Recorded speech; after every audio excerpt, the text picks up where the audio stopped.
ಆತ್ಮೀಯ H16 news ಅರ್ಥಾತ್ ಸೀತಾರಾಮಗೆ ಸ್ವಾಗತ.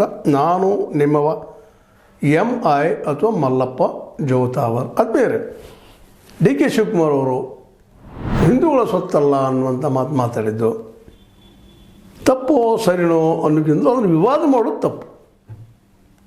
ಹಿಂದೂಗಳ ಆಸ್ತಿ ಅಂತ ಯಾವುದೂ ಅಲ್ಲ, ಮುಸ್ಲಿಮರ ಆಸ್ತಿ ಅಂತೂ ಯಾವುದೂ ಅಲ್ಲ. ಈ ದೇಶದ ಆಸ್ತಿ ಪ್ರತಿಯೊಂದು ಈ ದೇಶದ್ದು, ಈ ಸಂಸ್ಕೃತಿಯದ್ದು, ಈ ಸಾಮಾಜಿಕ ಬೆಳವಣಿಗೆಯದ್ದು, ಇಡೀ ದೇಶದ ಆಸ್ತಿ.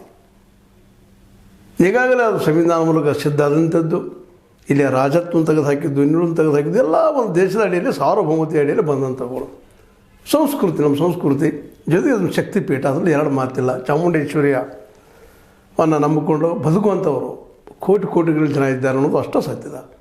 ಸ್ವತಂತ್ರವಾದ ಮೀಡಿಯಾಗೆ ಬೇಕಾಗಿರುವುದು ಸ್ವತಂತ್ರ ಧ್ವನಿ. ಆ ಸ್ವತಂತ್ರ ಧ್ವನಿ ಉಳಿಸಲು ನೀವು ಮಾಡಬೇಕಾದದ್ದು ಇಷ್ಟೇ. ಅದೇನಪ್ಪಾ ಅಂತಂತಂದ್ರೆ, ನಿಮ್ಮ ಕೈಲಾದಷ್ಟು ಸಹಾಯ ಈ ಚಾನಲ್ಗೆ ಮಾಡಿ ಹಾಗೂ ನಿಮ್ಮ ಧ್ವನಿಯನ್ನು ಕಾಪಾಡಿಕೊಳ್ಳಿ. ಅದೇ ಕಾಲಕ್ಕೆ ಕೇವಲ ಧರ್ಮದ ನೆಲೆಯಲ್ಲಿ ಒಂದು ವಿಷಯವನ್ನು ಪ್ರಸ್ತಾಪ ಮಾಡೋದು, ಚರ್ಚೆ ಮಾಡೋದು ಸಹ ತಪ್ಪು ಅಂತ. ಇದಕ್ಕೆ ಮೊಸರಲ್ಲಿ ಕಲ್ಲು ಹುಡುಕುವುದು ಅಂತ ಹೇಳ್ತಾರೆ.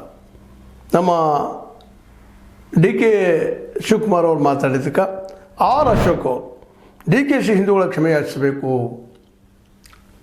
DK ಹಿಂದೂಗಳ ಕ್ಷಮೆ ಯಾಚಿಸಬೇಕು ಅನ್ನುವಂಥ ಒಂದು ಪ್ರಪೋಸಲ್ ಇಟ್ಟಿದ್ದಾರೆ, ಒತ್ತಾಯ ಮಾಡ್ತಾಯಿದ್ದಾರೆ. ಸರಿ, ಅದು ಇಲ್ಲಂತಲ್ಲ.